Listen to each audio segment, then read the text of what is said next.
What's up, everybody? Welcome to another episode of Rush Hour Talk. This is Pete. This is Ray. And today we got another very, very special guest for you today. He's one of the OG Party Squad people. He's one of our brothers and best friends. And it's always a good time with this guy. We have Besrat on the show today. What's up, Bess? Hey, how's it going, guys? Thanks for having me. Thanks for coming on. Hey, man, it's been so long, man. I mean, like, I know with everything going on and everything like that, how's life been for you? Dude, it's been good. We've been trying to get through it just like everybody else. We're quarantining pretty much. But we're letting it slip like everybody else now here and then. We try to meet people out in their front porch. Sometimes, when you have a couple of drinks, it gets a little sketchy, but other than that, we're not going to restaurants or anything like that, but, we're doing our best, just like everybody else. It's always the next morning. You're like, oh, did I really say goodbye? Like, did I fist bump? Did I need to do that? Like at the end of the night, Chelsea said that, she showed me a joke. I think, hanging out with your friends during COVID is like having unprotected sex because you leave things. Very true. It's 100% true. I'm not even gonna lie, man. I feel like I gotta go get tested or something like that. Yeah, we got tested a couple weeks ago. You sneeze a lot. Oh, is it because did you get the nose one or something? Yeah. We signed up for a thing where we had an appointment. You go through a drive-through, they give you the stuff, and then they watch you do it yourself. Man, well, I mean, I don't know how it's happening over there in Austin, but over here, especially in the Orange County, it's become like a political thing to even like wear a mask. I'm assuming that where you guys are, it's not as crazy. It's a little bit of both. Austin is very unique. In a sense, it's the blue dot in the red state, right? So there's a lot of people in the outskirts of town that are pretty conservative. But the closer you get to downtown, like the proper Austin, it's pretty liberal. So I see people wearing masks like in the car when they're driving by themselves, and then you'll see some people not wearing masks, like when they're hanging out, taking selfies together right next to each other, So you get a mixture of both, and it's definitely politicized for sure. It's still Texas, so. I mean, I don't know, Ray. I don't know how it is for you up there in the higher valley area, but everybody's pretty good here. Speaking of Orange County, Chelsea and I actually went down to Irvine yesterday, and we were at the Irvine Spectrum to grab some dim sum. It was the only place we could find that had like good dim sum that was outdoors. But I was surprised to see like there was at least in Irvine where we're at, everybody there was wearing a mask. Sure, man. And what about your family, Bess? Like your family and your friends and everything like that? Like how are they doing? So yeah, for the most part, everyone's good. As you guys know, my mom has a restaurant. And Bess, can you remind me again what exactly the area of is your mom's restaurant, and what's the restaurant's name again? Yeah, she's in Anaheim. It's called Tana, Ethiopian restaurant. And yeah, you were there that one day, right? Like we all. I know, I was. Yeah, we were. I was. We just try to plug your mom's restaurant in there, man. Go support your local business. For real, it's a bomb ass Ethiopian food, man. It is good. I'm biased, but it's delicious. Yeah, it was a fantastic time. Well, you guys heard it. If you guys want some bomb ass Ethiopian food, there was the plug for Bessie's mom's restaurant, and it is wonderful. It's really great. I mean, thanks for having us. I mean, I still remember that time we got hooked up, man. Yeah, we did. It's family, right? Yeah, that's right, Ray. But I mean, outside of that, I mean, like, is the delivery stuff going pretty well for your mom? Yeah, for sure. I keep asking her, like, what's business is one of my check off things that I ask her or how's business is what I ask her every week, and she's like, oh yeah, business is good. Every time the answer is business is good, business is good. So, yeah, I guess it's just pickups. She doesn't do DoorDash and like that kind of stuff. She tried to help. She tried to get me to help her set it up, but then you got to manage that stuff. You got to be like, oh, okay, there's something on the tablet. I have to click it, and I was like, I'm not there to like go through trial runs, and I'm like, I don't think you should do it. So really, all it is people will call in and do it. So I'm sure if they do like DoorDash and like those Uber Eats, that kind of stuff, like she'll do even better, but. That's a little much for her, I think. Yeah. From what I hear, it's crazy. Like if they did Postmates or some or any of that, they take like 20 to 30% of the proceeds on their own. It's crazy. Right? I was like, Jesus. So I just started going to the restaurants and like ordering takeout if I could help it. Cause like, You know, I mean, income for them is fine, but like, 30% of say like a $7 meal, that's a lot of money, man, that they're not making profit on. I used to just, or like if I'm searching for a restaurant and I just used to order right through the Yelp app. And then once I discovered that, I'm like, nope, I'm just going to call because I'll order and I'll go pick it up. And there's this Laotian restaurant in Nevada that Chelsea and I love. But now like I'll call them directly and I won't even call them through the Yelp app. Because I'll go to Google, find their number and then call them directly. They take a lot of money away from them for sure. And those businesses pretty much have no other choice, I mean, we're not even here to talk about Yelp, but I got my own beef with Yelp. I mean, they're fucking extortionists, man. I mean, like who the fuck thought about making a business out of talking shit about something? You know what I mean? I was like, it's like if I can get, it's that mob mentality. And I don't know if you guys, I don't know if you guys know this, but if you have a place of business on Yelp, and you know how like sometimes they market other similar companies or restaurants on that person's page or that business's page, you have to pay them like a monthly fee so they don't do that. And that's like a flat out extortion. It's like, okay, I'm McDonald's, I got to pay Yelp so they don't market Burger King on my Yelp page. It's like, that is so crazy, man. That's wild. Yeah. That's crazy. Like, it's not even cheap. It's like $800, $900 a month. Man, why didn't I come up with the idea for Yelp? I know, man. I mean, like, it's just the official, like, troll central. It is. Central, it is. I think it was the first one before Twitter started, because if I know people who've gone to restaurants and then they didn't like one thing, not because they had a bad experience, just because they were angry at someone, they'll just make up a bullshit, Yelp review. And one bad Yelp review can stick a restaurant, especially if you're starting out, Dude, speaking of Yelp, in Austin, you basically can't look at Yelp because people will be like, the food was amazing, but the server was rude. I'm like, I don't care about the server being rude. Like, tell me how good the burger is, or like, So people here are like offended by service, which honestly, that's secondary to me, to flavor. Yeah, I mean, that just sounds like Silver Lake and Echo Park now over here in LA. I grew up going to Chinese restaurants with Peter, so I don't really think about service. I just think, like, give me that bomb food. If you go to like Yelp and you find like a Chinese restaurant, if that's like a 3.5 star, that's pretty much like a 10-star over there. Like, for real, because like you're not gonna find good service. I mean, if we're being honest here. It's a matter of fact, man. You know what you're getting. How's life changed for you and Pooja since COVID started, I guess? So first, just for me personally, I'm just way less social. So like now I'm super suspicious of everyone. I'll be like, where have you been? I don't know you. So like when people are walking by me, I'm like, like step away. So it's psychologically, I'm like, I hate is a strong word. I distrust everyone. And so it's definitely made me like a little odd, I think. And like, even when you see friends like in their front porch, my instinct is like, what's up? Like, it's been a while. So I like go for the hug, whatever. I'm a friendly person overall. Right. But now I'm like, no, you can just stay there. So like personally, it's made me like way less social. But like overall for us, and Pooja is a very social animal as well, and so we usually have a lot of people come over, right? Like Ray, like you've been over. Peter, you're overdue to come visit us, but we're used to having a ton of people in the house and like just having this environment of like, hey, all of our friends come through and hang out with us and enjoy like where we live. And, obviously we can't do any of that. And this summer has been nice. Austin in the summertime is pretty amazing.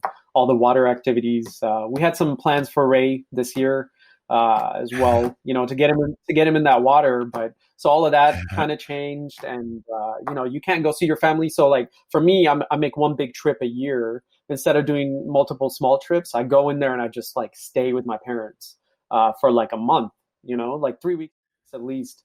And so that's done. I already canceled that trip. So in that part, you kind of miss out on your circle. But and also now I'm like, I'm not trying to find anyone new. No new friends, that's COVID for me. Hey, Bez, I'm actually supposed to be in Austin today. Today was the day I was supposed to arrive in Austin. Oh man, the irony. Today was the day. Yeah, I saw it on my calendar, and today was the day I was supposed to arrive in Austin. So it worked out, kind of, right? Like you guys. I mean, like we're here now, right? That's true. Better than nothing. This is good. So what are some of the activities you guys get to do there in the summer? Yeah, it's pretty much like a bunch of water activities. There's lots of lakes and rivers around here. Since we don't have a beach, people do that kind of stuff. So we rent boats to go out. They like dock at a some like nice little spot in the lake, and then you can jump in the water. You know, alcohol is involved in everything. But there's also Barton Springs Pool, which Ray went to. It's a natural swimming pool, actually, a big pool that everyone goes into. Yeah. And I mean, there's some hiking, but just it's so hot in Austin in the summertime. People just want to get in the water. So and especially now because of COVID, obviously tubing is out. But what we've been doing is we've been going to state parks, which have water. So you just, you park your car nearby, and you just walk in the water. It's pretty cold. Some water is cold, some water is not so cold, but yeah, just outdoor water activities is pretty much it for the summertime. Damn, that sounds nice. But the city boy in me is like, I'm not getting in that lake, man. Excited, 13th shit's about to happen, man. I was like, hell no. I felt the same way, and then I know it takes you like 10 minutes, and you're like over it. Dude, I was like, I can't see the bottom of the lake. I'm getting the fuck out of here, man. So how's how's Pooja been doing? I know that you guys moved to Austin. I think she's from there, right? Or she's from the Texas area. Yeah, she's from Houston. So it must have been a treat for her to move back to her home state then, huh? Yeah, pretty much. She was joking all the time. She's like, "Oh, we're moving." Mm-hmm. Once we moved in together, she's like, "Oh yeah, next stop Texas." And I'm like, "Hell no."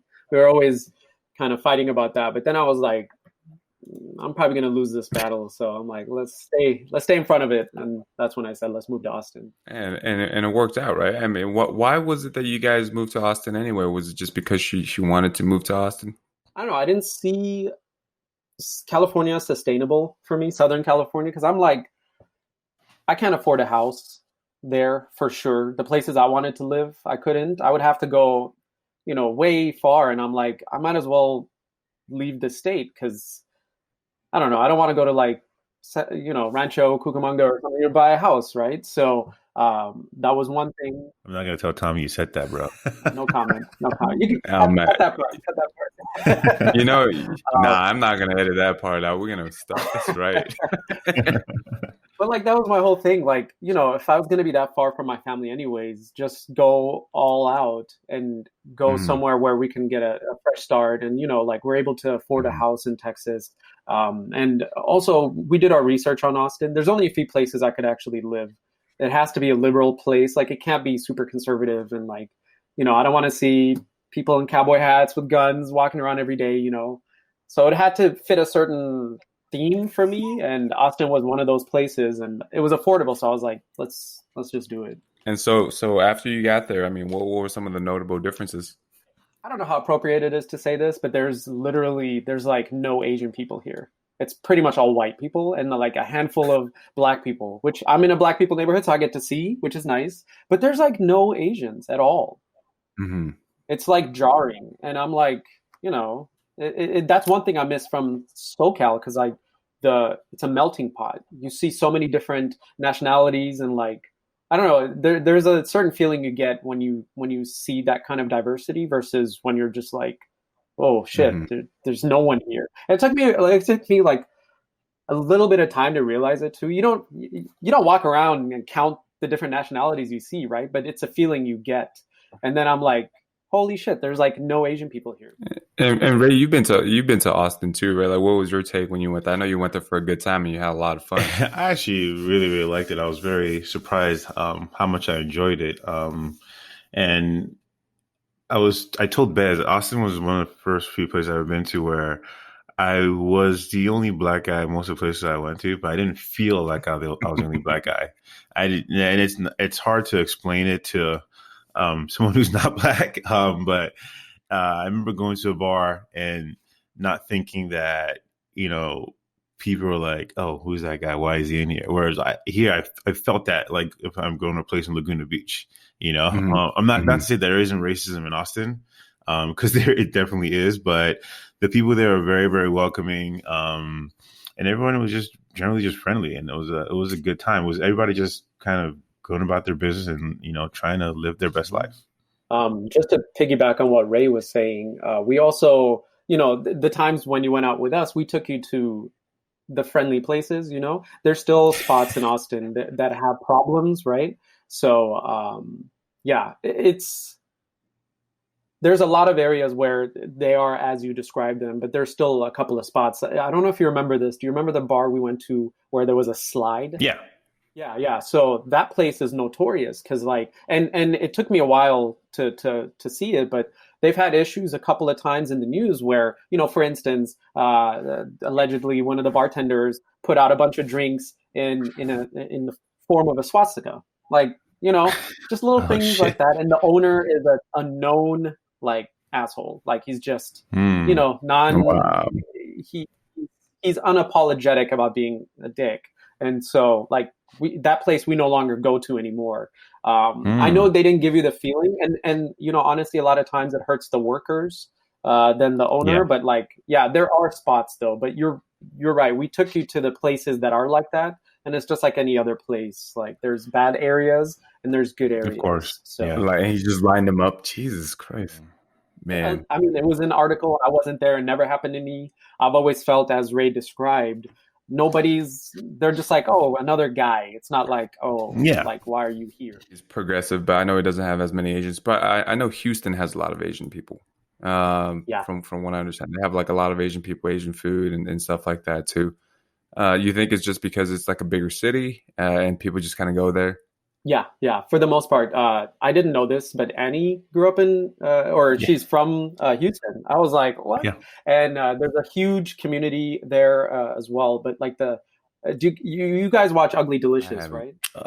Yeah, I think I've seen a couple episodes. That food show, right? Yeah, it's a food show. So there's things happening in Houston where there's crawfish, which is predominantly a Louisiana kind of thing, right? A Southern style. Well, there's such a huge, I think Vietnamese. Yeah, it's a Vietnamese style. So Vietnamese community in Houston. So they're actually changing crawfish. They're adding more Vietnamese flavors into it. And it's a completely new style of crawfish, which I actually had the opportunity to go there and it was amazing. So yes, to answer your question, it's long-winded, but yeah, Houston's I think it's one of the largest cities, if not the largest. And there's definitely a lot of different groups there, but I will add in Houston, it's just like LA where there's sections. This area is this type of people. This area is this type of people, and that's where that restaurant is. It's in Chinatown, and that's where you get all the bomb food. But that's where all the Asian people are. So yes, there's a ton of them, but it's just a big city and kind of like LA, segregated, really. Yeah, I actually next time I'm in Texas, let's meet up in Houston. I actually need to go. I've been to Dallas, Austin. I want to go to Houston. There's some. I'll travel for food. I know there's some bomb food there. So yeah. Dude, it's amazing food there. Yeah, I know. Yeah, Peter, you spent some time there, right? Back in your farmer's days. Yeah, I spent I want to say a little more than 2 months, maybe a little less than 3 months over there. I was in Houston and the Louisiana area during Katrina. Just because we were helping out and all that. But I do have the one thing I want to say is that Southern hospitality is real. I mean, those people that were living. What do you mean, those people, Pete? Well, I'm strictly talking about the white people. Okay. I'm actually talking about the Southern hospitality. Yeah. Those white people. No, but the people there in general were really, really just nice. I mean, and maybe it's just the times, maybe it was because I was there to help. But I mean, not everybody knew that. But Southern hospitality is a real thing, and the barbecue there is off the hook. The Vietnamese food there is amazing. The only knock that I have with Houston is that James Harden. One, the basketball team, which I don't have issues with anymore as of yesterday. Yep. But also. But also their freeway system, man. It's like two giant circles. I was like, are you going to 10 east, north, west, or south? I'm not sure. I'm like, what? And you're just not exactly sure. Like I'm sure they got their own system. I mean, I managed to figure it out, but their freeway system's like two giant rings around the city, right?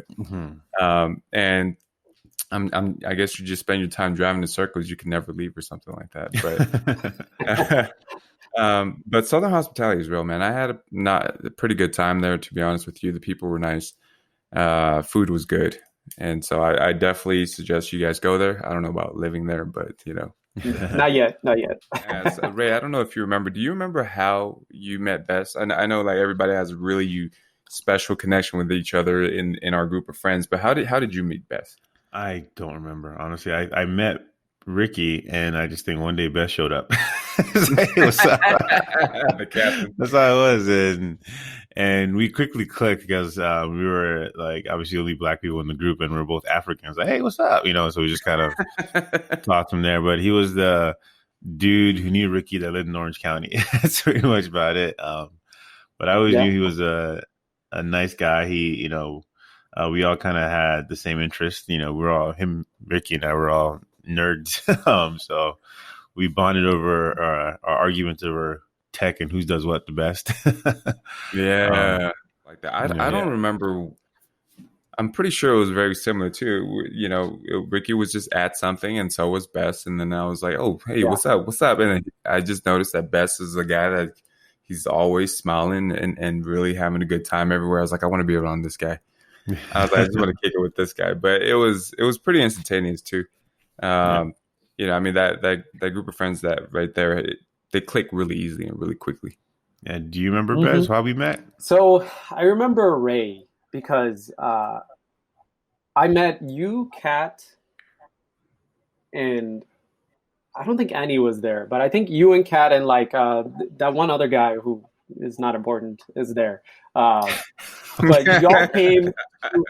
y'all came to my place in Newport Beach, and then we went to, I think it was called Sutra, that one club in. Yeah. I remember we went there. Yeah, the Triangle. Yeah, I think it was called Sutra. I don't remember, but that was the first time I met Ray. But I think I remember this because I was still sober, and then quickly we got drunk. But like, this is what happens. Like, we always meet up at like an event, right? And so we're like, oh, hey, what's up? We meet a bunch of people, and then we're drinking, and then it's like all hazy. And obviously, like, we remember each other, and then I just don't remember all the like reasoning behind like what was that event? I don't remember. Yeah. That's how most of us have met when we were younger anyway. Yeah. Guys, can you tell us a little bit about where your family and you are from? So I was born in Ethiopia. And my dad, after some time, like all of my family, my siblings, everyone's from there, born there. And then after some time, my dad realized he didn't want to stay there. There was like a change in government and all that, and he was like not feeling it. So he moved to the U.S. and then he got a job at they don't exist anymore, but it's TWA. Do you guys remember that airline? TWA, Trans World Airlines. So he got a job there, and so because of him, we were able to all move here. So I moved here in '95. I was 10 years old already by then, 10 or 9, and that's how we all just immigrated, because my dad was just like, he didn't see the trend going in the right direction in Ethiopia. And so we had a pretty chill life over there, actually. And then he decided to give all that up and move over here. He was actually, before he got the job at TWA, he was a security guard, like the night shift security guard. So he took a big step down so that he could get us to a good solid foundation. Now was it just so you, your brother, your sister, and your mom and your dad, was that just you guys to start with? Because I know your grandma's here too. Did she come over in the second wave, or or the second time, or did everybody just come over the first time? So we actually weren't the first ones. Everyone that's here now, my extended family, they all took different routes to get here. But one of the first ones was my aunt. She lives in Placentia right now. But yeah, she's like, I'm over this. She had no prospects. No, she went to school but didn't do anything. Like she couldn't get a job or anything. So she's like, I got to get out of here. So I don't know what the circumstances were, but how she came here. But she came here, and then she's like, "Oh, it's nice. Everyone should come." And then like everyone else just kind of found their own avenue to get here. And actually, the latest one that came, they came here a few months back, and so I don't know if you guys know about this thing. It's called DV. I don't know what it stands for, but basically, it's a lottery system. So they give certain countries lotteries for visas, and you just apply and kind of play the odds, I guess. And that's how the last uncle came here with one cousin, one younger cousin I have, and then his wife. So they came here. So I mean, we all kind of took different routes, but we weren't the first, and definitely not the last. And I'd imagine, Ray, I mean, you come from a different country from Africa, but like your guys' immigration over here, was it pretty similar? Like someone was here first and then. Yeah, exactly the same. My dad was here first. He worked for some company that's no longer around called Jet Delivery Company. They delivered like human organs, and it was like specialty stuff they delivered. And he was here for a while. Then he was able to bring us over. Yeah, I came here in '91, so I was here a little before Bez was. The question I do want to ask is like, do your parents ever regret coming here? Now seeing like how things have turned out, or at least for most immigrants, right? And even specifically African immigrants, right? Like it's not a kind place as people will find out as we move along in life here. But like, I mean, how do they feel about this place after they got here and after raising you guys here? Oh, for me specifically, my dad went back, and my mom never really assimilated, and she went back. And there isn't like a desire, hey, Ray, bring me back over here. They chose to go back there. They chose to go back to a place that doesn't have as much economic opportunity that we are all afforded here. But for the most part, they're happy. They're happy with where they're at.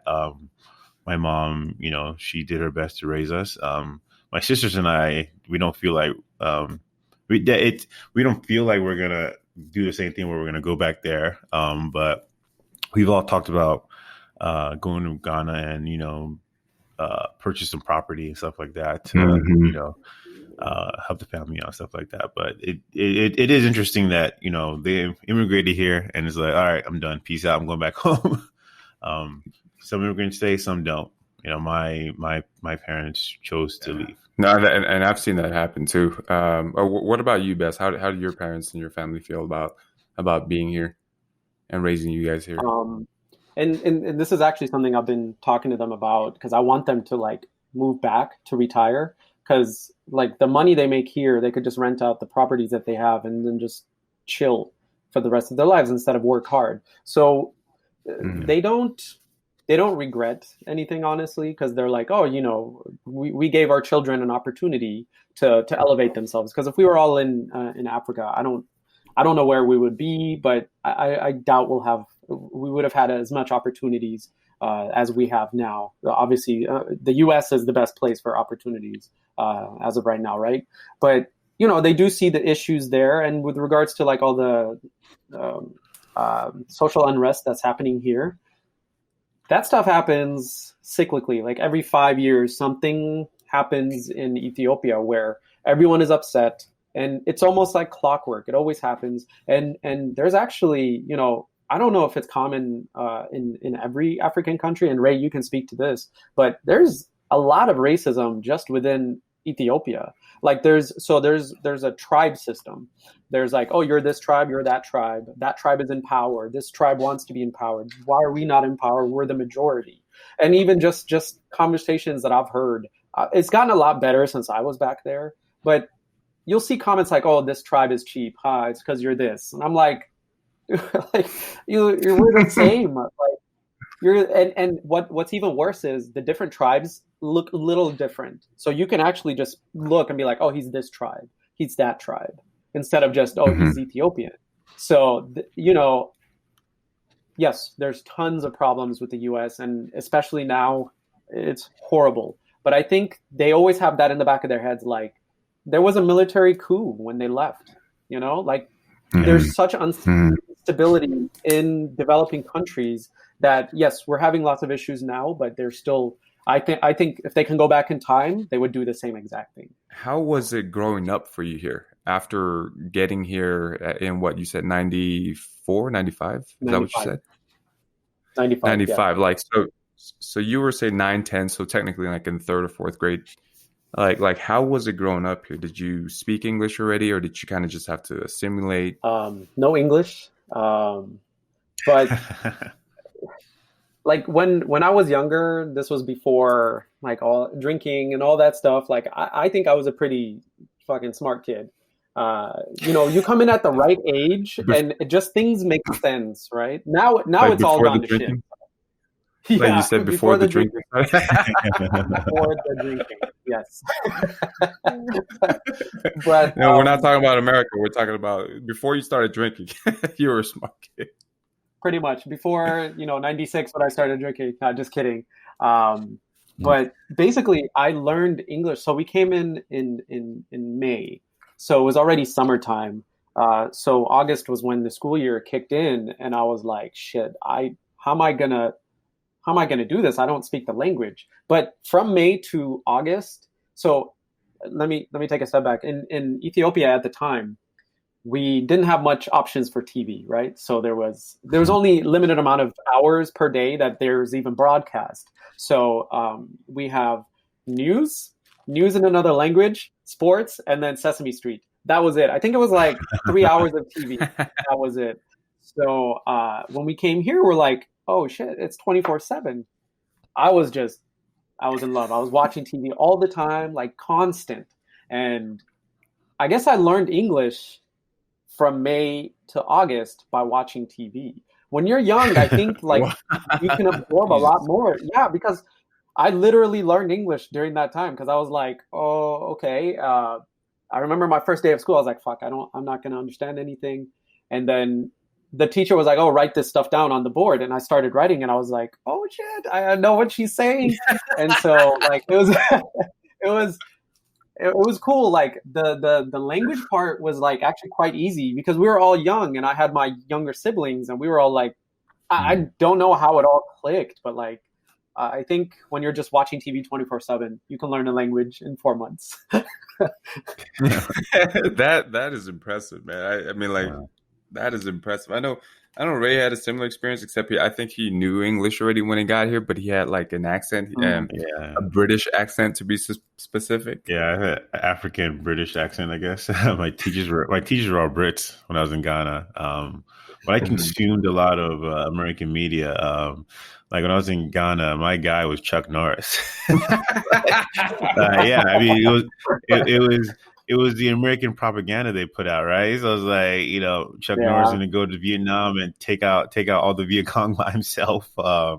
He's going to go to the Middle East, and like my favorite Chuck Norris movie growing up was a movie called Delta Force, and then the villain was eerily looked a lot like a young Saddam Hussein. And this is all around the whole Delta Force, the first Iraqi war time. So There's a Storm, exactly. Yeah. It was interesting, but we also consumed a lot of Bollywood movies. Bollywood? You said Bollywood? Yep. Yeah, there was a lot of Indian movies that came to that we got to watch in Ghana. Yeah, but I was all about the American action movies and stuff like that. So when I came here, it was like, I don't know if you guys remember American Ninja. Remember that? Yeah, Michael Dudikoff. Yeah, of course. Yeah, I was all about that. Now, when I look back at those movies, I can realize how problematic they were. Like American Ninja, like what? It should be Japanese Ninja. There are no ninjas in America. It's like The Last Samurai starring Tom Cruise. Like what? Oh my god, that one was bad, dude. My jam growing up was Rambo. Speaking of action, action movies, Rambo. First Blood was like the best thing. Oof. Yeah, I didn't realize just how much they were just American propaganda. I really didn't get it. until I got older. And I read an article a while ago about the biggest Chinese movie there ever was, and in that movie, the villain was an American, and he's beating up the hero, this Chinese man, and he's kicking his ass. And then that Chinese guy, gathers up his strength and starts beating up the American guy, like just start pounding him. And the people in the audience were like, yeah, like they all just roared. And it's like, that movie, I heard that the national pride just kind of went up like crazy, because I think when he was beating up the Chinese man, he was like, you're small. You're never going to be any better than me. Like you're belittling him. And it was a microcosm of what was actually happened to Chinese people, so them rising up and him pounding him, like everybody was like all up in arms about it. And you kind of get why things are the way they are in the world right now, with China being like, all right, fuck you, West. Do whatever the fuck you want. Yeah, if you guys ever get a chance to watch Chinese movie, they have a very specific thing or theme where they're constantly being oppressed by the Japanese people, with as well as imperialism from like Great Britain and stuff like that. Every so often you get an American in there, but that didn't come till like later after like the Industrial Revolution and stuff, right? But like throughout history, I mean, like between the British and the Spanish and the Japanese, the Chinese had their hands full, and they were just like, so all the movies, even the Jet Li ones now, or from back in the day, like what's that movie, Fearless, like Ip Man, it always talks about how like these Chinese people are overcoming some sort of oppression by these other groups of people, right? And I think, Ray, that's what you're referring to. I think those movies came out like in bulk at one point, and then like everybody started picking up on that, so it's just a different perspective, like from different countries and stuff like that. The other thing is funny. Chelsea and I are playing this game called Ghost of Tsushima. It's set in feudal Japan, and Japan has been invaded by the Mongols, and it's a Sony exclusive. And people in China are like, "Fuck this game," like because the Mongols are closely related to the Han Chinese, and China's really sensitive to Japan, because Japan has done some pretty fucked up shit to China. But in this game, the Japanese are the heroes. So there was a boycott on what's the Twitter in China called again? WeChat WeChat. Yeah. So it was like it was kind of trending to boycott that game. No, I mean they're like, national pride is a real thing. I mean, not just here in America, right? Like nationalism is a real thing. I mean, like depending on who's telling the story. Yeah. But I mean, like you see all these things happening and stuff, and if we just took a step back and look at it, it's kind of silly, but it happened. I mean, like it was real. Like these things actually happened. You know what I mean? But with all that being said, though, I mean, like if it wasn't for technology nowadays, I mean, would we even catch wind of other people's perspective? I don't know. I don't think so. Definitely not. No, I don't know. After you assimilated into elementary, you learned the language. Was life hard? I mean, did you realize that you were different from the other kids, or did you actually notice other immigrants going through the same thing you did as you were going through elementary, middle school, and so on?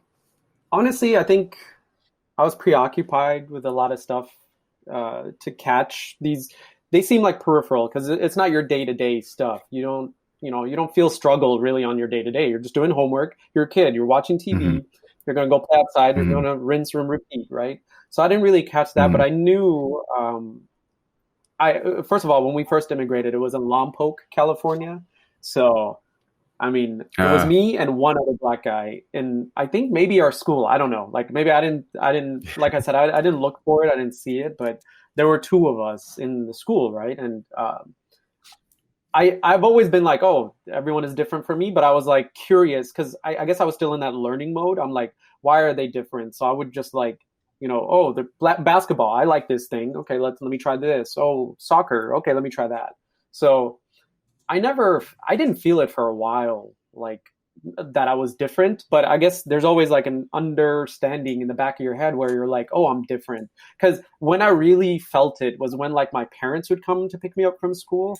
I remember I'm like, why are they so loud? Like I would just be like, oh, the other parents are quiet. picking up their kids, but my parents are like so much louder than everyone. I'm like, man, like everyone's looking, So there's like moments when you feel that you're different, but when it's day to day, you're just like, oh, I gotta do this assignment, so you're more preoccupied. But there's reminders throughout the time. You're like, right, that's why I'm different from these guys. That's why I didn't go to camp or something. Like sometimes like your parents don't even know about this stuff. So like one year we came back and they're like, "Oh, why don't you come to camp?" I was like, "What the hell is camp?" Like I don't know what you're talking about. So there's things you miss out on, and then like I think everything is from misunderstanding. So yeah, they're just like, "Oh, why is this guy different and not come to camp?" And then then you lose some friends, but you make other friends, and it all works out in the end. But I think it takes you a while, like from year 10 to whatever. I didn't feel it until much later, like junior high, maybe even high school. Well, what about your parents? But I'm not sure when they opened up Tana, right? The restaurant. But I mean, I'm assuming that, being in a work environment where you're interacting with people constantly, right? Like did they notice anything, or like did they ever have to sit you down and prepare you for anything? Like, hey man, it's kind of rough out there. Or was it, they were pretty diligent about just like keep on trucking?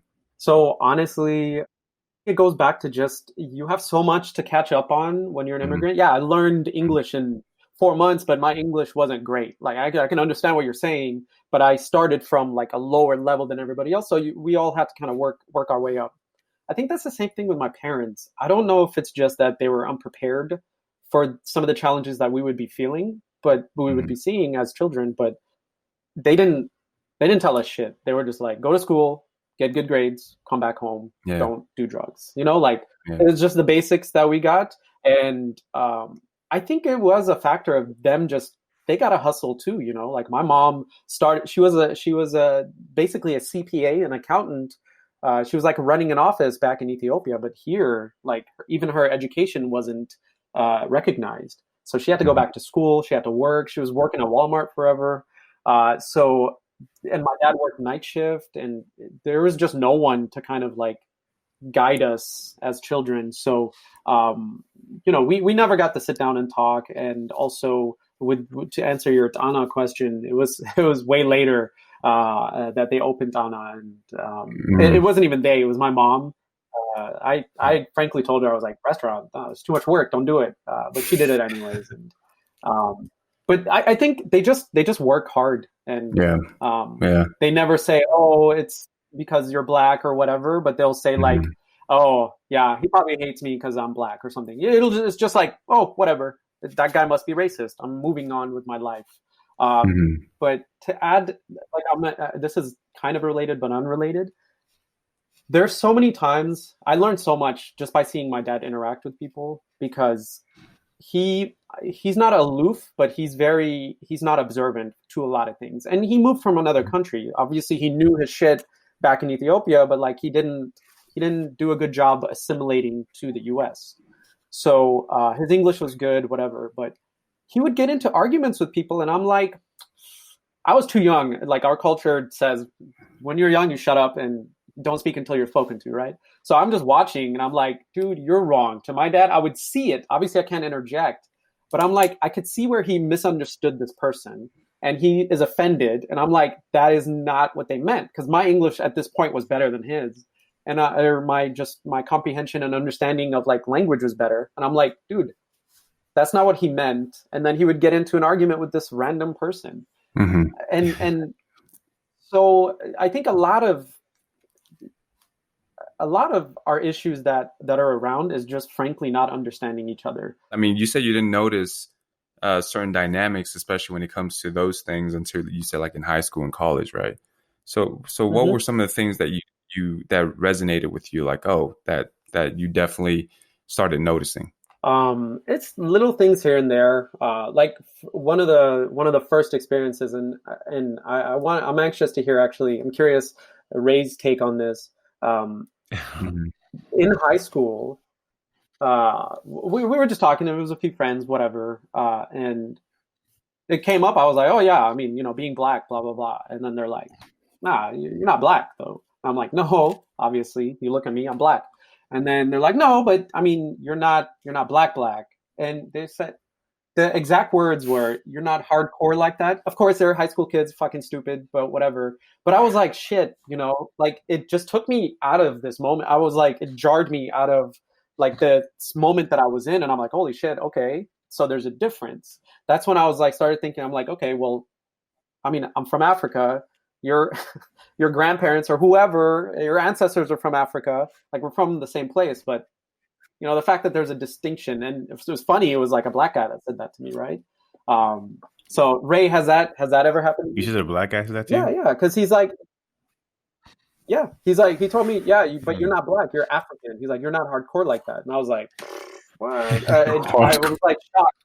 I was shocked. I'm like, oh, what is happening? So, like, has that ever happened to you, Ray? I've had more of the, if you speak really well for a black guy, or how come we don't speak in Ebonics? I've had that. Or the other thing I've experienced is I'll meet somebody new and it'd be like, what's up, brother? And then like somebody who's not black and they'll try to speak to me in Ebonics. I'm like, okay, like calm down. And then like 5 minutes later, I'll talk to somebody else. They're speaking normally. I'm like, what the hell? I've had that for sure. Growing in high school, in college a couple of times. But it is interesting though. No, I know we talked about this in one of the other episodes, but have you ever gotten any of that, Besrat, where like, hey, you speak pretty well for an immigrant or a black guy? Like I can't believe you're so articulate and you don't have like some sort of accent or what race said, Ebonics, speaking Ebonics or something like that? Oh yeah, a lot. So I went and I felt this a lot in Indiana. So part of my high school was in Indiana as well. And you talk about Southern hospitality, right? From the South. Midwest hospitality is similar to where they're like, they speak more frankly to you. And then there's been moments where I've had to like defend myself. I'm like, yes, I'm black. And then they're like, but you speak so well. It's not, they'll say like, but you speak so well. And I'm like, and then they'll obviously realize what they just said. And they're like, oh my God, that's not what I meant, blah, blah, blah. And I'm like, but that's where you went, right? So the stereotype is like, if you're black, you don't talk well. And if you articulate properly, it's like, oh, like that's the first thing they notice about you. They're like, oh, he speaks really well. It's like, not really. I'm just normally speaking, but I don't fit that idea of like what a black guy sounds like to you. So yeah, I got that a lot in Indiana. It was constant. I mean, did you get any of that in college? You went to Purdue, right? Yeah, I went to Purdue. Honestly, I think I'm ambiguous looking enough to where I get a lot of he could be something else kind of looks. So a lot of people would just straight up start talking to me in Arabic. I've had that. I've had. I could see that. Moroccan. Yeah, and like people. I've gotten Spanish before. In college, I didn't get it as much, but in college, it was like I think the Indian people kind of adopted me because there was a lot of Indian people at Purdue, and the Indian community was huge in Purdue. But there's just not that many black people at Purdue. There was a Facebook group. I remember I got added on. It's called 3.1%. That's what it says, and that's just how many black people are in Purdue. It's literally 3.1% of Purdue was black at that time. And we're like, there's not that many of us. Hey, Bez, I hope you realize that the Indian community has already adopted you. I know. Now I'm just... you look on Facebook, that's all you need. Get on Facebook and, yeah. Dude, it's funny. So I was on the phone with my mom. She was on the Bluetooth. And I was like, hey, hang on, Mom. I got to, like, talk to this person. So they were in there. They're like, oh, what's your last name or whatever. Pooja did the order. So it was under her account. So I was like, oh, last name Lala, Lala. Because it's just easier. She's like, okay, I got you. And my mom's like, what? Did you just change your last name to Lala? So, like, speaking of acclimating or being integrated into the Indian community. Have you picked up any of the language? Nah, just food items. Nah. Should I change my contact name for you to Besrat Lala? Just don't let my mom see it. I'll be okay with it. Tommy's contact name on my phone is Tommy Lou. This is true. It's a fact. So when you guys first got here, you started in Indiana? No, we were in Lompoc, California. Oh, got it. And then you went to Indiana for Purdue. Got it. Yeah, Purdue and a little bit of high school as well. We moved there just so I could get in-state tuition, and my dad was like, "Oh, we can just like what I did to move to Austin." He was like, "Oh, if we move to Indiana, we can buy a house." So my parents actually bought a house in Indiana. Well, I guess I knew, it just never registered. But you spent a good amount of time in Indiana then, huh? I did, yeah. I honestly more than I'd like to. Indiana's cool. Like you do get a different perspective because in LA I had a certain idea of how life should be, and that was it. And once we moved to Indiana, I was like, oh, this is not how people think. And so I was like, I learned a lot of new things, and I think it helped my growth overall. But that being said, I have no desire to go back to Indiana. What? At all. Didn't you tell me you voted for Pence? Oh, hell no. Cut that. That's not even funny. Damn, man. Yo, hold up. Yeah, what's your response, Beth? Hell nah. That's all I got to say about that. But I don't know. Like, it's pretty uniform. Like, there's super nice people in Indiana too. Like some of my oldest friends are from there too. Like, super dope. But yeah, it's pretty. I'm gonna get in trouble for saying this, but I think Indiana is a monolith. It's just one thing. People from Indiana kind of think in a similar way. Everyone's very much the same. Like if you're from this neighborhood, you think this way. If you live here, you think this way. And I'm like, outside from the friends that you do make that are like kind of different, it was all kind of the same. And I'm like, yeah, I have no desire for this. When I was in Indiana, the most interesting thing for me is in my hotel room, I flipping through channels, the commercials I would see, I think it was around election time in Indiana, and every single politician that was trying to sell themselves was talking about how much they aligned with Trump, And it was really interesting for me because you don't see that in LA, you don't see that on TV in LA, but it was like every single commercial was like, yeah, I did this and I support Donald Trump. I was like, wow. So I kind of knew exactly where I was at that time. But yeah, like you said, it's you're a product of your environment essentially. So from what I understand, Bess, Ray, or you guys and Tommy, you guys have a little group chat, and yes. I mean, just out of curiosity, what is it that you guys talk about on that group text? Classified. Our Mufasa chat became a thing because I think 3 or 4 years ago there was a weekly string of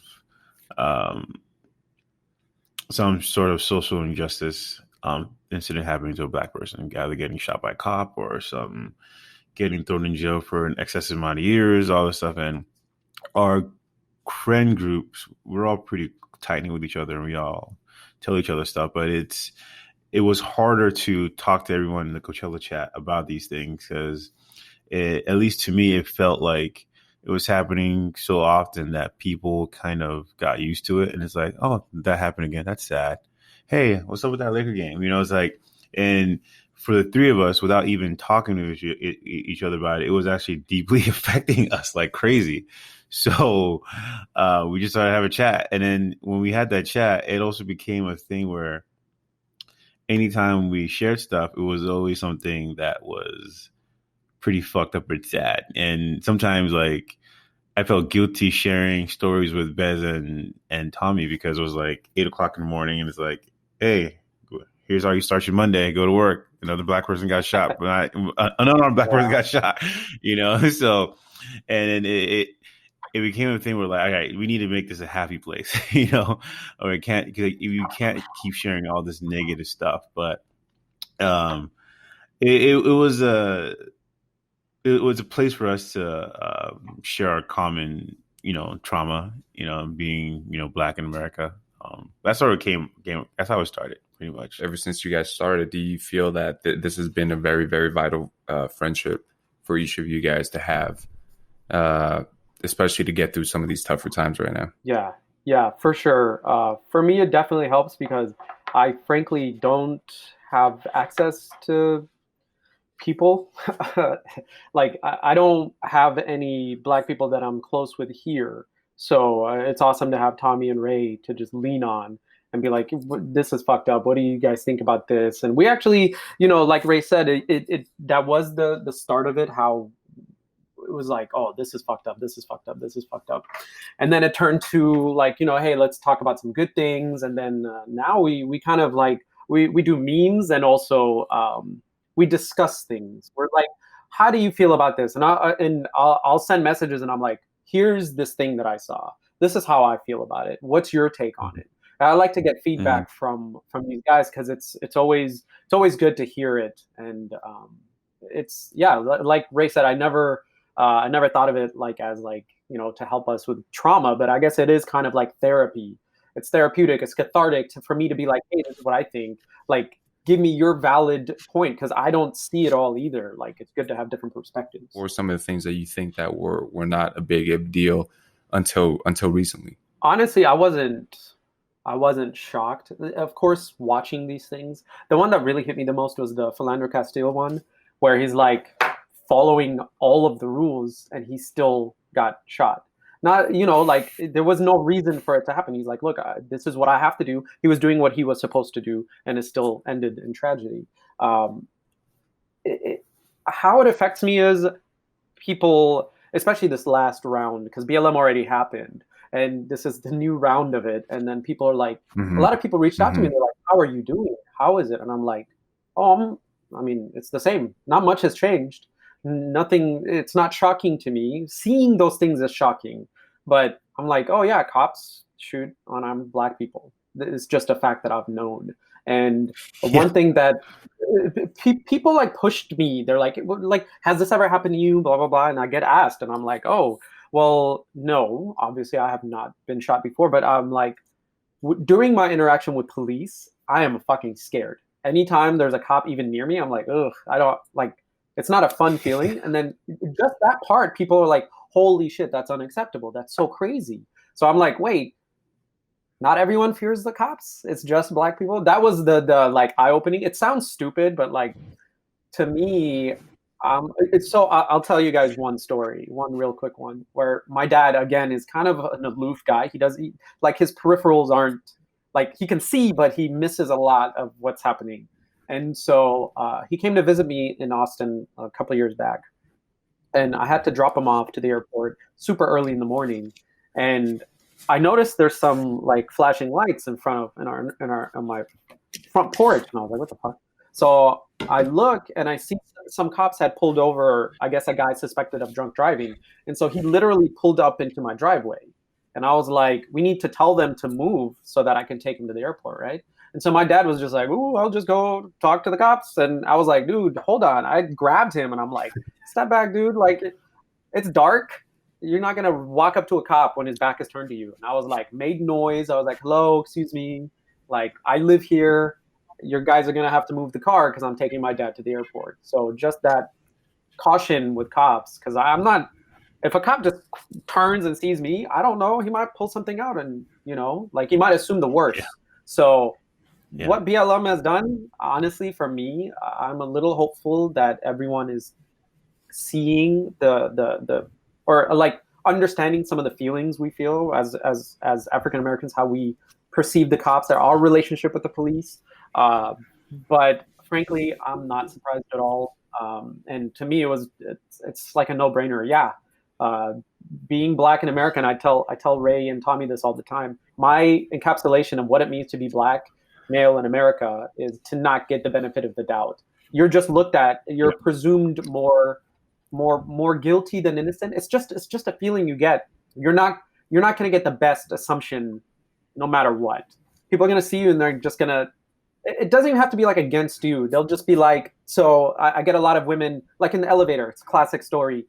They just remember, they don't collect their purse. They're like, oh, is my purse open or not? I'm just the reminder that their purse is open and they should be more careful. They're not reacting to me, but I'm like a trigger in their mind. So it's, being Black is a no benefit of the doubt. That's what it is to me. And BLM hopefully opens that up to everyone.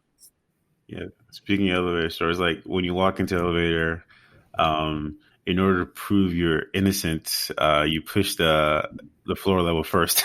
So it doesn't look like I'm pushing it after you to go to the same level as you. Like, or for me, if I'm going on my walks, if I'm walking and a woman's walking in front of me, a white woman or whatever, I try not to. I try to make sure my pace isn't in a way where like I'm creeping them out. That if they feel like I'm following them, so like, I'll just go around. That's me proving my innocence because I know you think I'm guilty. Yeah, it's every day. I think what you were saying is right. Everything that's going on, it's shocking to see some of this stuff, but it's not surprising. Growing up with something that's always been there. Now I think everyone just has cameras and their social media, so it spreads. But it's the same shit that's been happening like the 60s, same shit. Like the NBA having that one day that they boycotted. Bill Russell did the same shit. Like this is nothing new, man. So it's like the cycle keeps going, and right now, like I think people feel like they're woke, but like I still haven't seen anything truly actionable that's going to change. It to me is like this, like everything else will fade into the ether until something else happens and people get upset again. It's sad, but that's how I feel. Just to jump in, and this is a perfect example of something I would write or Ray would write in Mufasa, because what you say I can't say what he just said. I feel the same way, almost identical to what Ray just said. But if someone is actively reaching out to you, they're like, "Oh my God, I'm so sorry. This is happening. How are you feeling?" They're like, I don't want to burst someone's bubble and be like, "Nah, this is going to happen again," right? So Mufasa is a great place to write this kind of stuff. And then we'll like kind of try to talk it out, right? Because like I'm not like Ray can tell me this, he thinks this is all for nothing or whatever, and that's a valid feeling. But if you tell that to someone that reaches out to you that's like trying to be helpful, I just feel kind of guilty telling them this is for nothing. Like we're going to have this conversation again in 2 years, So that's where Mufasa really does kind of help me out a lot. Yeah. I mean, I want to say I'm hopeful. But I guess when they say it's for nothing, because again, like everything's just all talk right now. There's no action. And there's still this belief that there's a huge segment of America that believes that systemic racism isn't a thing. So until we get to a place where like everybody believes that, hey, racism is a thing, like economic hardship is not something that people want to be in. People are actually trying to actively get out of it, but the system is actually putting people down. When I say the system is putting people down, it's not just, Black people. I think it's, minorities, things like that. And like until there's nationwide consensus that, hey, something wrong has been going on, that there is injustice happening. Until that conversation is had, I think we're just going to keep going through this cycle. And I know half the country probably believes it. If they have, it's like, fuck no, the Trumpers and stuff like that. So, I'm a little bit more hopeful every day. I'm getting a little bit better because look at what's happening. So bad things will happen. Did you see the Kansas City Houston game? Yeah, booed. They got booed. Yeah, so they got booed, right? Okay, cool. That's bad. Well, you look at what's happening in the NBA. There's actual actionable items that they took away from that, where the arenas are going to be polling places. I was really encouraged by that because when I saw the boycott, I'm like, whatever, like what the fuck is going to happen? But the fact that there's like action items that were taken, it was very encouraging. It was very encouraging for me. True. And also for me, I'm oversimplifying it obviously, but I think a lot of this can be fixed by like police reform. Just by you're not gonna change racism. Like I don't think so. I think it's gonna take generations if we're going in the right direction, which we're not anyways. But police reform. If you shoot your gun, there should be ramifications. Anyone, black, unarmed, white, whatever. There should be a reason to shoot the gun. I feel like now they're like, oh, shoot him and make sure he's dead. Like, why do you need to shoot somebody 7 times on his back? Like, he's running away. They should make it so that if a suspect is running away and you shoot him, you go to jail. Like, just simple things like that can happen. And again, I'm oversimplifying it, but just fine. I don't think you're going to get rid of racist cops. I think what you can do is you can handcuff them into not being able to commit some of these atrocities, because it's like There's no need. Like, what training tells you, oh, if he's running away, shoot him? Fucking go run. Get in your car. Chase him down. Call for backup. Like, if someone has your back to you, you should never shoot them. And that's just my 2 cents. If they don't have a gun, oh, he might be reaching for something, tase him or whatever. Just, I don't know. They should just have less cowards as cops, I think. Just don't be so scared. This is not really related, but you know what I'm really looking forward to?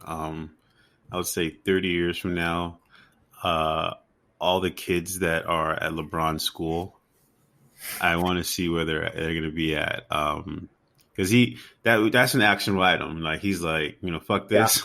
I'm going to create my own school, and these kids are going to have all the resources that a kid in the Hamptons has, And let's see how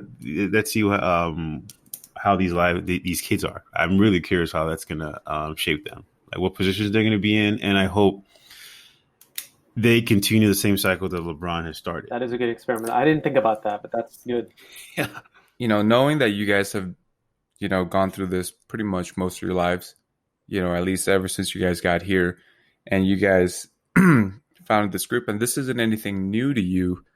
How does that make you guys feel that this has been an ongoing problem, yet finally people are finally starting to see it? I mean, I guess my question is, for me, it would be frustrating, and I'd be kind of like hesitant to even talk about it, because I'll be like, you finally fucking noticed?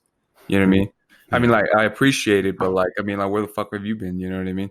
I guess it's a small victory, so you can't, put them down too much, because that's where we're trying to get. We're trying to create more awareness. And even though someone might be too late, it's still better late than never. At least they got there, whereas some people will never get there, So I've got to know that I'm trying to be cognizant of that. And it was also, education is a big thing. If you weren't really taught in school how messed up, slavery and how slavery has continued to affect Black people to this day. If you don't really taught that message, like, it's hard for you to fathom that this is really that bad. If you live in, suburbia, white picket fence, cops are nice, firefighters are nice, everything is nice, it's hard for you to fathom that in the same country you live in, another group of people has it really that bad. And I can understand that sentiment. So I try not to get upset. It was like, oh, finally you get it now. It's like, okay, you're here. Okay, so now you're an ally. So yeah, I try not to get upset about it. What about you, Bess? I know we talked on the phone a little bit, and you mentioned that, there were some friends that did reach out and things like that, but it was almost impossible for you to not feel negative about things, but you find yourself answering things in a certain way. We're like, yeah, it's fine. Thank you. You know what I mean? Yeah. Just like what Ray said, it is the first feeling. So I go through stages. You see something that happens, and then first one is like rage. I just get so pissed off. And then after that, you just kind of almost like acceptance. You're like, oh, it's just like the other ones. It's a sad feeling, but you just kind of get into this pessimistic mode. And then you, after that, you move on with your life. Basically, that's what it is. You're like, okay, this can never happen to me. If a cop pulls me over, I'm gonna have my hands like on the steering wheel. You just make like things you can do in your head to basically prostrate yourself and just say, look, I am less than a threat. Put your head down and do all that stuff. So that's my thought process. But like what I told you over the phone was, people will reach out, and that it takes courage to do that. So I'm applauding it. And these are the things that I see that are becoming better. People reaching out and saying, oh my God, is this true? Is this actually happening? And asking me about it. So when they reach out and they're like, oh my God, how do you feel? Like, they're trying to connect with me. So I'm not going to be like, it's all fucked. Forget about it. This is all for nothing. I don't have anything, right? So I'm just like, oh, I try to find all the positives and just focus on that. And I remember, and I told Ray this, at some point it became like tedious, because you could muster that out maybe once or twice, but like after the George Floyd incident, I got several calls.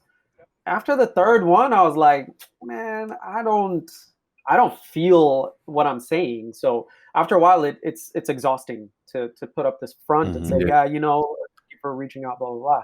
So I actually ignored a couple of calls and then just sent them messages afterwards. But yeah, overall it's tough to stay positive. But I think if we really look at the overall what's happening, the more people that are aware of it, and like Ray said, there's going to be people that just will never accept it. That's fine. Those people were never going to be an ally, somewhat. But there's enough people that are like, holy shit, I genuinely didn't know, because not everyone's an activist. Like, you could just live your life not looking at police shootings, right? Unless it made it to the news, you won't know. So that part's encouraging. Do I think it's going to change anytime soon? No. But yeah, I do appreciate the sentiment of people reaching out, but I feel like it's more for them than for me. And it's like a check mark. I called my Black friend, and I'm making it sound horrible, but it's just their coping mechanism. They're like, I need to call my Black friend, make sure he's okay. Cool, but it's like me, make sure he's okay. Like, he is the last part. So it's someone trying to stay engaged, but they're doing it for their own mental health issues, right? And so it was affecting me. So that's why I had to like shut it down and be like, let's talk about this later when I'm not. I was in like an echo chamber. I think the first thing, we didn't even talk about it over text, huh, Ray? I just said, hey, how you doing? Yeah, didn't mention a goddamn thing about it. I just wanted to know he was okay, and then we got into the details later on and stuff like that. But I'm not sure if the world knows what to do with it, you know what I mean? Or how they fit into it. No, absolutely. Just to kind of add to what you're saying, there's not much else to do except call your Black friend, right? Like, if I was white, I'm just trying to think like, oh shit, this is fucked up. I didn't know they were doing this. I'm not for this. I don't support this at all. What can I do? Holy shit, let me call my friend to make sure he's okay. It comes from a good place. It's hard, but just knowing that on the other end, like, and I have no expectation that the person calling me is already thinking this ahead, but can you imagine getting a bunch of those phone calls? It's mentally draining, because like my process of like how to deal with it is eventually I have to remove my mind from that. I have to think about other things. So when I can't do that, then it's an echo chamber within my head, and it makes me feel even worse about it. And I'm all for people trying to do their part, but like you said, Pete, they don't know what to do. Like, what the hell are you supposed to do when a cop shoots an unarmed Black man? Like, well, go out and protest? Yeah. Like, honestly, like the protest, like it's good for exposure and getting people, like getting it in the faces of people that don't get to see it. Awareness, yeah, but honestly, like, it's not going to have an actionable item unless like they feel the pressure, those in power.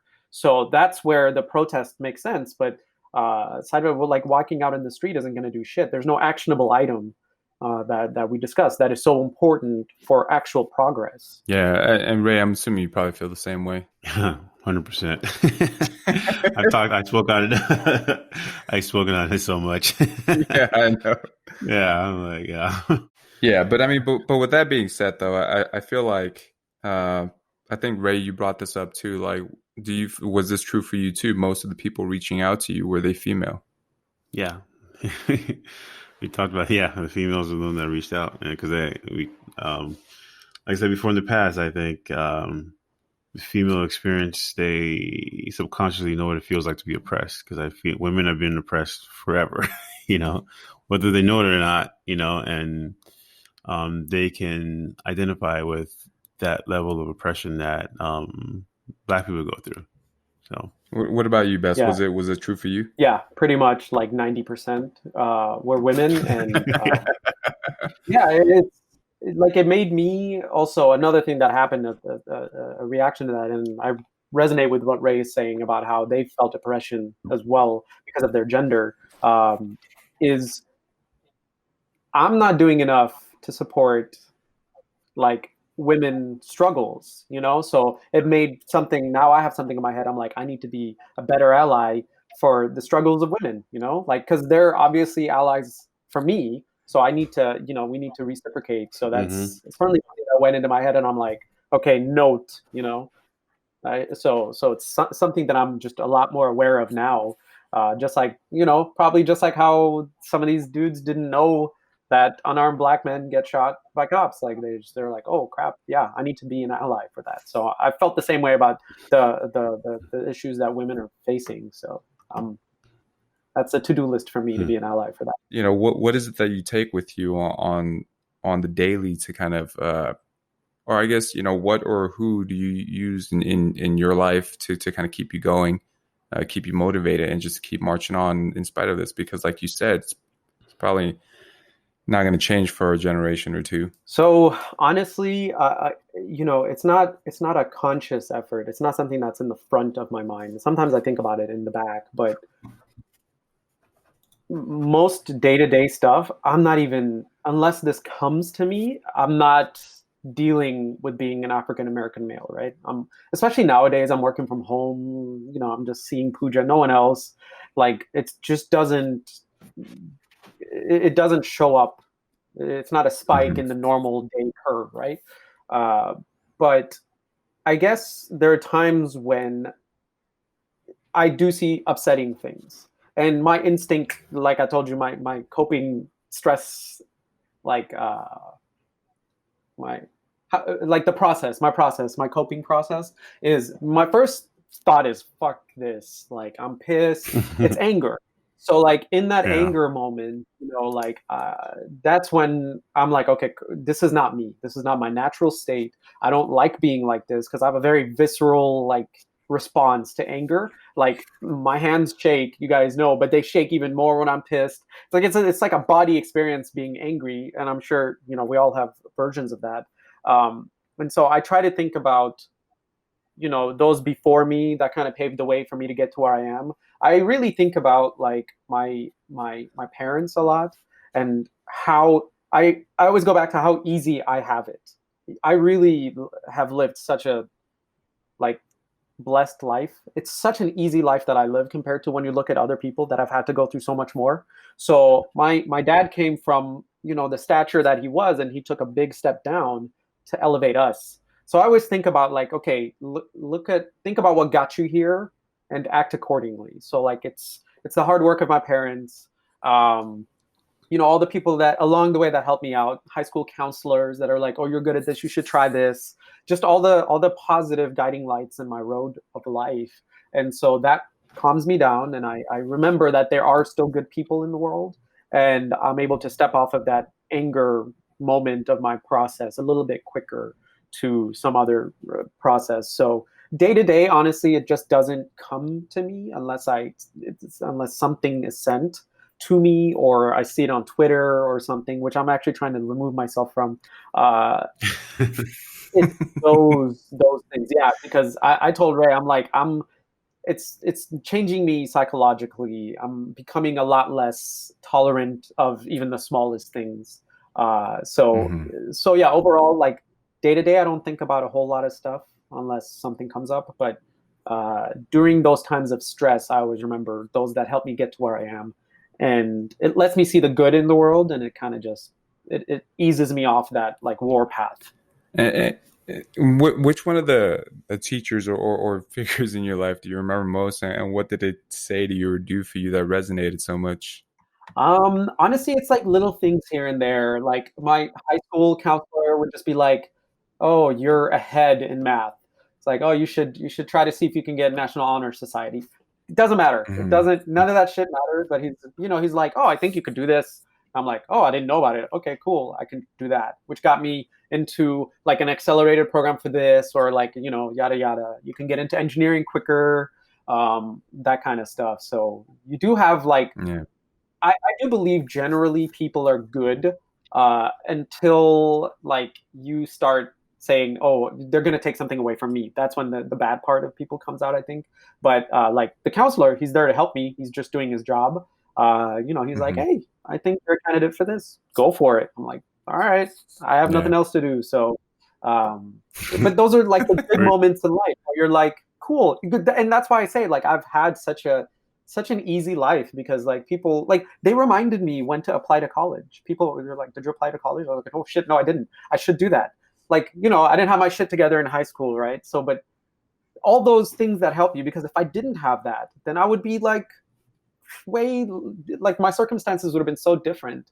And I'll add one more. I'm rambling, but I'll add one more thing. I think I felt very strongly about this. I went back to Ethiopia like a few years back on a trip with my cousin and my sister and a couple people. And obviously, the poverty level in Africa is just on a different level than what we see in the U.S. So in Ethiopia, it's pretty bad. There's very small middle class. There's upper class, very low middle class, and a lot of low class, right? Lower class people. So there's a lot of poverty there. And we rented a car. Like when we go there, we're fucking living it up. We rented a car. We had a driver who was taking us around. And then we just stopped somewhere for a little market. He's like, there's some good stuff here. And we opened the door and there was these little kids that were like begging us for money. And I was like, like, how am I not one of these kids? If it wasn't for my dad who decided to, go to school or, we are children of our circumstances. And I never felt it as bad as at that time. Cause I'm like, holy shit, these kids have no chance. Like you're begging already at this age. Like there's no way out unless somebody helps them. So that's why I'm never like, oh, I did this by myself. You don't do shit by yourself. You have help along the way that gets you to where you are. And those kids really hit it home. And I was like, dude, I took cash, a lot of cash. And I was giving away too much. Like I was like, you're the equivalent of $20, which is like ridiculous over there. Right. So like, it hit hard over there. And, it's just something that always resonates with me, man. I had that same sentiment, but not from going back to Africa. It was I think my first time in Mexico years ago. I was in Ensenada, and you're there, a bunch of little kids come up to you trying to show you those those gums.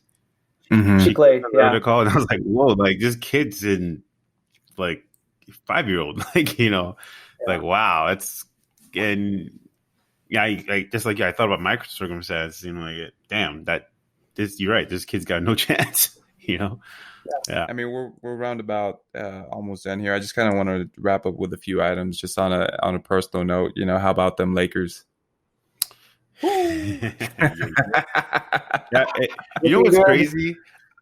I both series they'll lose the first game. Be like, what the fuck's going on? And then it's almost as if they're like the Patriots, when they're, like you say, they're so dominating, but like if you watch Patriots games, the first half of the game, they look like shit.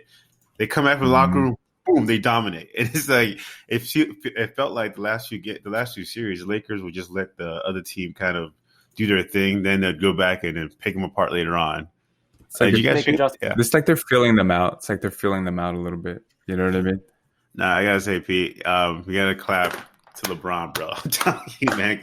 You and I have done our shit talking about LeBron. But honestly, bro, he's beasting it, man. I had a conversation with my boss the other day. He's like, how are you feeling? And I was like, look, listen.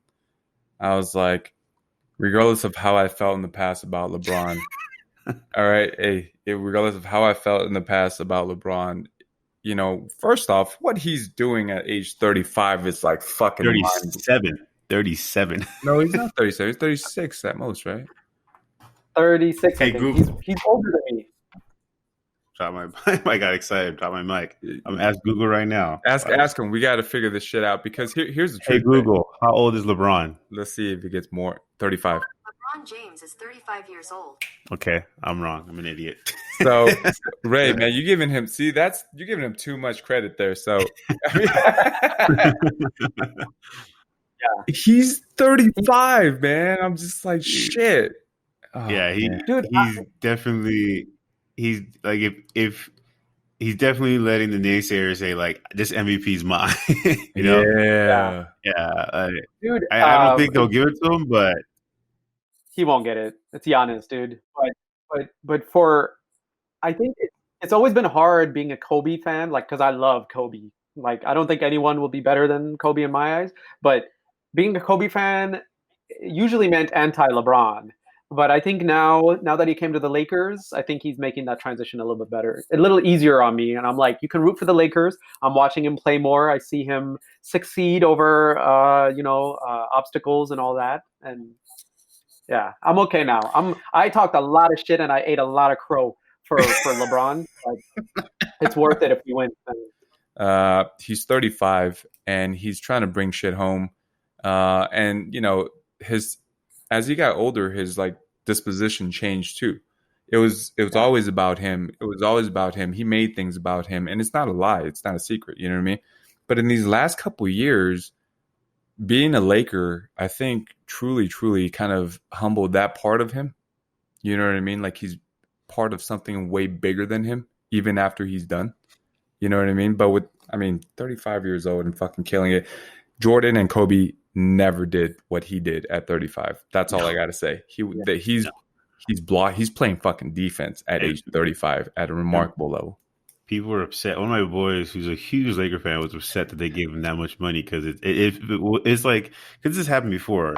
You get a superstar at the tail end of their career. It doesn't feel like he's at the tail end of his career. Like, you know, it feels like we're getting prime LeBron, and with the addition of Anthony Davis, like this is the first time I've actually watched Anthony Davis play this much ball, and I love how he gets after it down low. It's the style of play that they're playing right now is not the style of play that I particularly like, but it's a joke because we're winning. You know, I wish we had better shooters on the team, you know, but you know. So I got something to say about that. I agreed with that, and my suspicions were confirmed. So I just want to say that real fast. So I don't like the style of play that they're doing until we got Rondo back. And No, and I'm telling you, because to be honest with you, LeBron James, even though he's doing all this assist stuff, those stats are like highly manipulated, right? Like he is doing that because he hangs onto the ball all the fucking time. But my point is, like, he's okay point guard, okay, and he's no Chris Paul. Well, here's another thing though. He also commands defense, right? So he's going to get one of the best perimeter defenders on him at all times. So that's why I think Rondo has a little bit more. Playoff Rondo's a real thing, but he also has more. He's able to go in and make layups because they have the best defender on LeBron at all times. So he's also just like a walking like deterrent. And one more thing I want to add to this is AD's shot is fucking beautiful. That shit doesn't even hit the basket. It barely hits the net. It goes straight down the center. Have you seen his free throw? It's beautiful. It's beautiful is what it is. Like that shot is just amazing. And also another cherry on top is the Clippers lost today. So they lost today, dude. When Best told me, I couldn't believe it. Game 7. They got smashed on. What? Yeah, I just looked it up right now, like when we were talking, and the score was like 111-98, and I was like, Game 7. Damn. Dude, I was like, someone's listening to my prayers. Thank you. I think Denver, the way they're structured, they're set up to be the number one team in the West in like 3 or 4 years. And fucking never. And never? What do you mean? I fucking hate the Nuggets, dude. Nah, hell no, man. I would never acknowledge that shit. No way. The only team I don't like more than Nuggets is like Utah. I fucking hate Utah too. Dude, but Murray, Bobo is going to be the shit. Michael Carter-Williams. Yeah, I don't know, man. Yeah, we'll see. They're going to be great. They're going to be great. I'm just telling you how I feel. That's all. All right. Yeah, I mean, 2020 has been a shit year, but I mean, like, this right here is, I mean, I didn't realize it was going to bring the nation together like this, actually. So I'm like all for it. You know what I mean? Dude, how they're handling everything too, just perfect. The bubble, the fact that nobody got COVID in the bubble, like just. I think it's hilarious. The Houston player who got kicked out of the bubble. House. I mean, who's the girl? I feel bad for the girl too. She probably lost her job. Mm-hmm. But she was just a COVID tester. She's probably a volunteer, if anything. Maybe. I don't know, man. If you're in the NBA bubble, they're going to pay you for that. I guess he knew that Houston was going to lose anyway. So he fucked up. I think it's going to affect his, like, he probably got a 1-year contract, right? Like, how can you trust a guy like that? Yeah. He might miss a road game. This was the playoffs. Like, fine, do that shit before the playoffs and get busted. But I thought Lou Williams' deal was way worse than this one. Lou Williams went to a fucking strip club. Oh. This is like somebody in the bubble. Well, because he didn't fuck with the bubble. He did it outside. But once you fuck with what they've created, I think yeah, he's like, now they got you. Well, he also did it at the beginning of the season, right? He didn't do it during postseason and shit. Yeah, you're right. Oh, really? Yeah, Lou Williams did it before the season even started. I think. No, it was during. It was before playoffs, but it was in the bubble. Yeah. Yeah. So it's different, man. Yeah, but he had an excuse to go out, and then he was like, "I'm just getting some chicken, right, at a strip club." Stupid, dude. Did you look at the fruit though? That shit looks bomb. Yeah, I was like, if I'm like 15 minutes away from that food, I'm like, I might just go get that shit. Considering what we were eating in the fucking bubble, right? I'm hungry right now. About to order some food. All right. Well. Once again, Bess, I just want to thank you for coming on to our show. It's been a pleasure as always, and always, we miss you and we love you and we hope the best for you. And ideally, at some point, you'll come back for another episode if you want. For sure, man. This was a lot of fun. I miss you guys a lot. And this was nice to just kick it, man. And tell Pooja, Ray and Peter said, "Go Lakers!" And go Lakers. And fuck Houston. She's a Houston man. I bought her a bunch of Lakers stuff, so she wears that as her PJs. Taken care of. Oh man. Well, I mean, on that note, man, I just want to thank you again. It's been a pleasure, man. But until next time, peace. For sure. Later. I'll see y'all later.